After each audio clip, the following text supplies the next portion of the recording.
อ้าวทักทายสบายดีและสวัสดีสุกูสุคนเพื่อนๆที่รับชมและติดตามก่อนกระส่งก็ขอฝากกดไลค์กดติดตามเด้อทุกคนเด้อเนาะให้เป็นกำลังใจแล้วก็เม้นมาก็คือคอยว่าเนาะเจ้าเบิ่งคอยเบิ่งเจ้าทุกคนเลยเนาะเจ้าสมคอยสมเจ้าคือว่าแล้วมื้อนี้ก็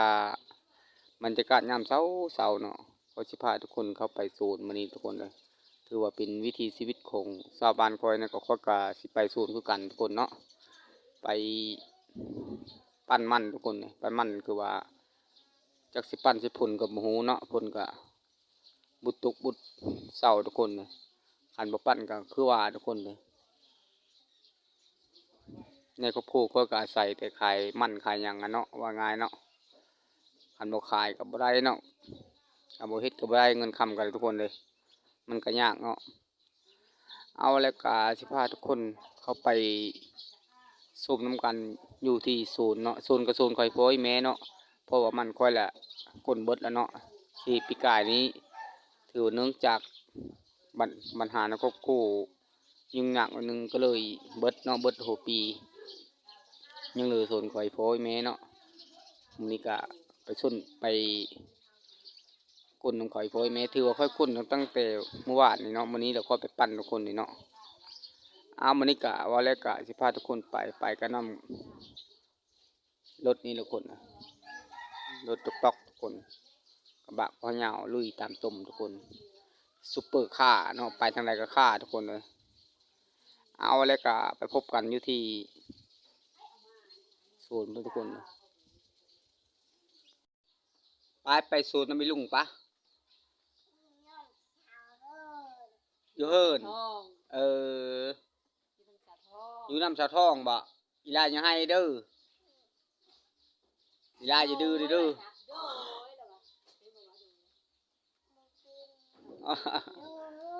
บอก ยลุงเอ้ยเหรอปะบ่ไปแล้วอีลุงไปเด้อวันนี้เด้อ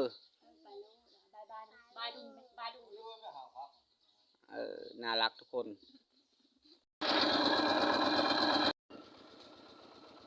คืนนี้เนื่องจากฝนตกทุกคนเพราะเราปั้นมันปลาไว้ ก็เลยเอาทะยางนี้คุ้มไว้ทุกคน ตอนนี้เราก็เผยไว้คันว่าบ่คุ้มไว้กับฝนตกมันอาจจะเปีกทุกคน อาจจะหนาวเนาะหรือว่าบอนอยู่บอนพักทุกคนทอมน้อยหน่อยทุกคนอยู่กลางโซนมัน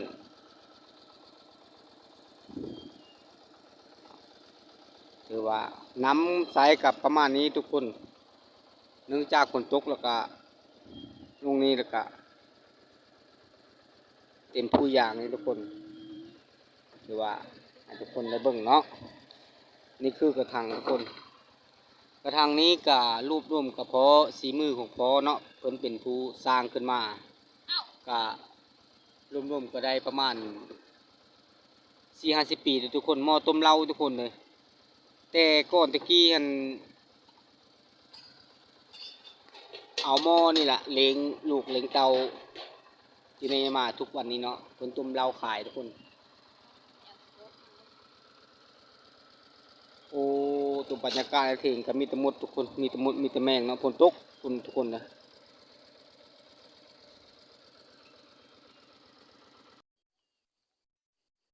พอมาฮอดกลางไห้กลางโซนแล้วก็ถือว่าประมาณนี้ทุกคนโซนมันของอีพอเนาะวันนี้ก็ค่อยก็เอารถมาจัดมันจอดไว้อยู่กลางโซนทุกคนเพราะว่าอีพอสิขนพื้นใช้รถนี้ก้อยแหละไปปั้นมันเนื่องจากตอนนี้ก็ฝนตกทางก็เปิดหลายแล้วก็เลยแก้พื้นมือสะก่อนทุกคนนะถือว่าอาชีพคนของคนบ้านนอกของนาทุกคนบ่มีทางเลือกว่าง่ายเนาะเลิกเดินทางเส้นนี้ปลูกมันต้นมันสับปะหลังแล้วก็เฮ็ดไร่เฮ็ดสวนทุกคนว่าง่ายเฮ็ดไร่เฮ็ดสวนบ่แม่นเลยเฮ็ดไร่เฮ็ดนาทุกคนตกตะกร้าตะบุงประมาณนี้เนาะคือว่าพอปลูกสลีไว้ทุกคน ปลูกสลีข้าวโพดไปทุกคนเอาไว้ให้ลูกหลานกินเนาะพอเราก็เท่าละอายุ70 60 50แล้วทุกคนเลยอ่ะไปปั้นมันนำกันทุกคนถือว่าภรรยาก็กำลังตัดโหมันถือว่าโหมันก็ใหญ่ทุกคนโหของเขาใหญ่ทุกคนก้นเมื่อวานนี้ทุกคนถือว่าปั้นมันนี่ก็สิปั้นสิผลกว่าค่อยก็ยังบ่ฮู้ก็จำเป็นทุกคนทางเลือกบ่มีก็ย้อนว่าเศรษฐกิจเงินใสทุกคนที่พักอาศัยก็คือเห็นทุกคน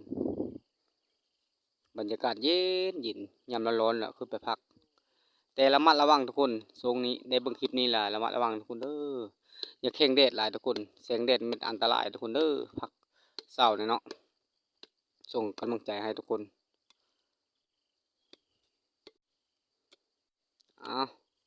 ปั่นมันกันทุกคนทุกคนมาปั่นมันกันปั่นมันประมาณนี้ทุกคนสองภรรยากับสามีทุกคนเนาะคือว่าอาชีพของคนบ้านนอกของหน้าประมาณนี้ทุกคนมีทางเลือกว่ามีทางนี้เนาะว่าก็ได้เงินคำซื้อที่คือแก้วเนาะทุกคนที่คือเนาะไปงานซะเอามาลุ้นน้ำกันทุกคนเด้อมาปั้นน้ำกันเลยทุกคนเด้อพอกำลังใจทุกคนเด้อคือว่าการปั้นก็ประมาณนี้ทุกคนเนาะคือว่าปั้นมันแล้วก็ขึ้นพักเจ้าอยู่ที่งั้นทุกคนก็ทอมน้อยเนาะนี่คือมันอีพอเราปั้นได้2-3 วันแล้วทุกคนคือว่าปั้นกะ2 เท่าเขาเจ้าเนาะลูกเอามันมาซอยก็ว่าละไปกับวิ่งไปเป็นมันเนาะเอาหลังจากปั้นมันปั้นอย่างแล้วก็ขึ้นไปพักไปเศร้าอยู่ที่คนทุกคน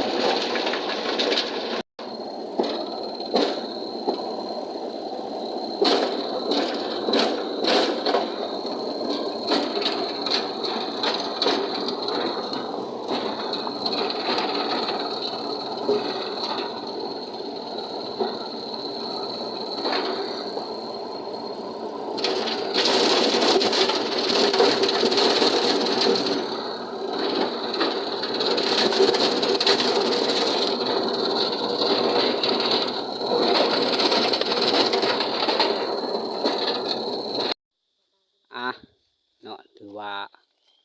ปั่นกับสำเร็จเสร็จสิ้นทุกคนถือว่าภรรยากับกำลังอนามัยให้มันเรียบร้อยเนาะให้มันแห้งไว้ทุกคนเลย